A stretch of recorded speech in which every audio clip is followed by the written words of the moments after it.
Hello and welcome to SynthGen update number 4, take 9, regarding SGP20, also known as issue number 28 in GitLab, or the simple sign generator.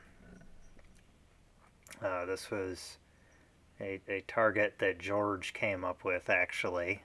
He said, I asked him, what should I build? And he said, maybe you could build a sign generator for like 3 platforms.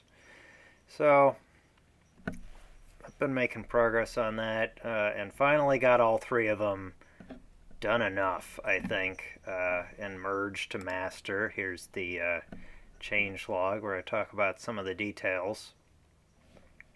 And this is exciting because this ticket has been basically blocking me from doing anything else. Like, I told George that I was going to work on this ticket, and so I have been until I got it done, and now it's done, which means that I can get on with doing some actual digital signal processing. This is a book my dad gave me. There's some cool stuff. It talks about like convolutions, and I think the next chapter is going to be about discrete Fourier, if you want to be fancy, transforms. This is the book George gave me. That's interesting stuff, and I want to actually do audio stuff instead of horsing around with build scripts all day, which is what I've been doing for a while. It's like, what am I doing with my life? I'm writing overcomplicated build scripts. So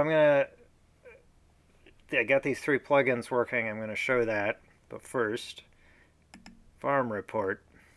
So Oliver the goat here, he's a great goat. We love him very much. He's very sweet, but there's an issue. The issue is that he's discovered he can get out of the goat pen anytime he wants. He just jumps over the fence. I guess we could put in a higher fence. Yeah, so we didn't want him getting into the barn and eating all the cat and chicken food. That was the main thing. So today we built this wall out of hay bales. It was not actually very difficult, but you know, that's the farm update. There's a big wall of hay bales now.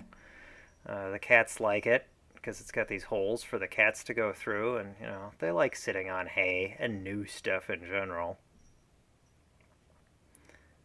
They also like it when you wiggle a shovel near them, I guess. Oliver does not like this new wall because it prevents him from going in the barn. So on the one hand, you know, we're accomplishing our goal of keeping the goat out. On the other hand, Oliver's sad. And that makes me kind of sad. There's Oliver in the distance. Let's see. Oliver and Tina, you know, sometimes they'll like run around together. That's pretty cute, right? Also, Sarah got a new car. Now she can drive to Madison and not burn as much gasoline, which is great. All right.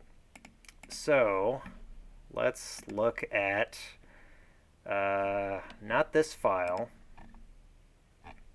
What do I want to show here? I guess what I want to show here is just that, so P0020, that's the whole build a sign generator for 3 different platforms, basically, project.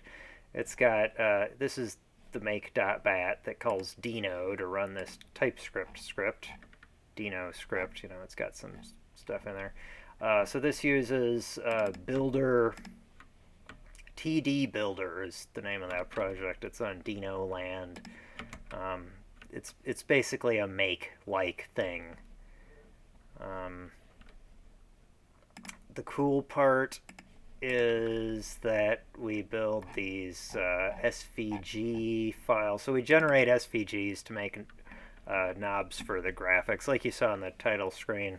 I'll show them again in a bit, but I generate the graphics by generating SVGs and then rasterizing the SVGs using Batik.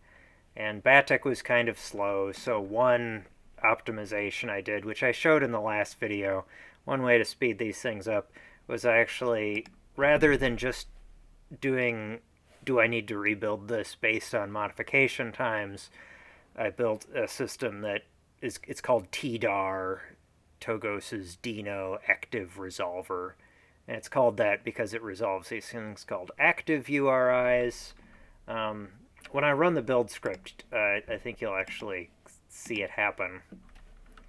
Yeah, there's not really anything else I wanted to show in here, I don't think.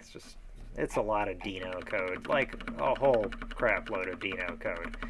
And then there's all these libraries that I made that, like, oh my gosh, there's too much code. It just seems like way too much, and really hope to not have to deal with it for a while. Okay, let's run the build script. See what happens. This should actually go pretty quick because it's not smart enough to avoid doing any work at all, but a lot of the programs that get called along the way, not least the Batik rasterizer, and also my program that takes an XML RDF file and turns it into source code for a VST Rack plugin. Although it doesn't take much time to run anyway. It's like very quick. Much quicker than any of these things that are happening right now. Anyway, what was I saying? It didn't take half an hour. It wouldn't take that long because I have a new computer that's pretty fast. But it would have taken a while to run all that. Anyway, it's done. It built all three plugin things. They went different places. I don't think it actually installed any of them.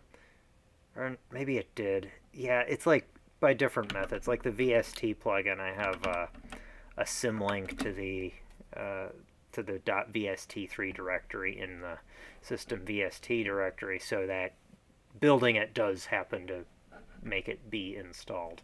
But so the neat thing here is that the Reason Rack extension loads into Reason, of course. Reason can be a VST plugin. A VST plugin is a VST plugin. And VST Rack can now run as a VST plugin because I paid for the Pro version. And so I made a live set that has all three of them. Number AE here, yeah. Let's load it up. It'll take a second because Reason has to load. And right off the bat, you're going to hear some sound. That's the VST plugin, the simplest one, really, SGP20S. See, it's got the frequency knob, which you can mess with, and the gain knob. And it's going through these effects, so that's why it sounds like more than just a sine generator. Re-enable automation, re-enable automation. That's what it sounds like. Well, it's also going through a saturator.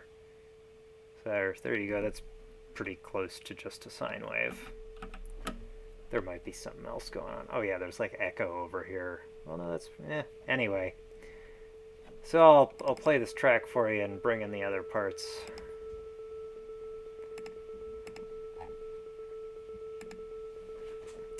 Here's the Reason Rack one.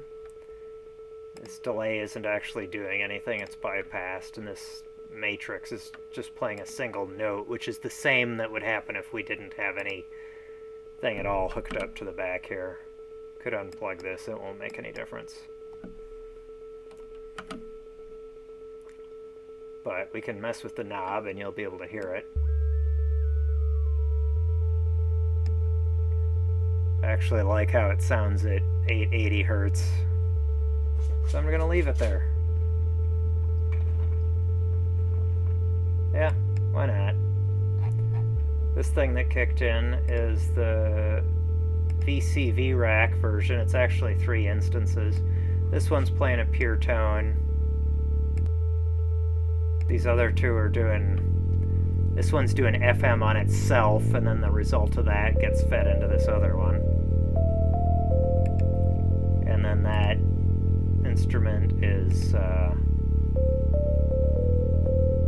it's just a single sine generator. Monophonic, nothing very fancy at all.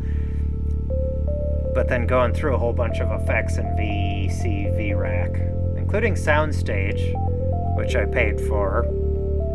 I got the bundle. It's pretty nice. So there you go. Now you're hearing all three sine generators at once. And I think I'm gonna just let you look at goats some more.